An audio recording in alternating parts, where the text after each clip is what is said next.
ரூபாய் பேச்சாளர் வைகை செல்வன் என்றும் லஞ்சம் கொடுத்து வாக்குகளை பெற்றவர் என்றும் அமைச்சர் ராஜேந்திர பாலாஜி விமர்சித்ததற்கு அதிமுக அம்மா அணியின் செய்தி தொடர்பாளர் வைகை செல்வன் அளித்த பதில்களை பார்க்கலாம்.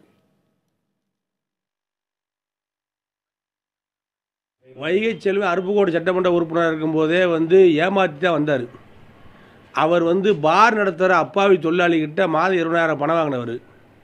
எல்லாத்துக்கும் காசு வாங்கி அரசியல் பண்ணாருங்கிறது அருப்புக்கோட்டை தொகுதி மாவட்டம் முழுக்க தெரியும். ரெண்டாவது, அவர் 500 ரூபா பேச்சாளர். டோக்கன் கொடுத்து தான் ஓட்டே வாங்கினார். 3000 டோக்கன் கொடுத்து தான் ஓட்டு வாங்கினார். மொத்தத்தில் ஏமாத்து பேர் வழி. யாராவது ஒரு தனியார் பால் நிறுவனங்கள் அவர்கிட்ட பணத்தை கொடுத்து பேச சொல்லியிருப்பாங்க, அவர் பேசியிருக்கார். கூலிக்கு பேசுகிற பேச்சாளர் என்று தரம் தாழ்ந்த விமர்சனத்தை முன்வைத்திருக்கிறார். திராவிட இயக்கத்தை கொச்சைப்படுத்தியிருக்கிறார். சாதாரணமாக போஸ்டர் ஒட்டி கொண்டிருந்த திரு ராஜேந்திர பாலாஜி சினிமா போஸ்டர் ஒட்டி கொண்டிருந்தவரை சினிமா துறைக்கே அமைச்சராக்கியதுதான் இந்த திராவிட இயக்கத்தின் மாயஜாலம்.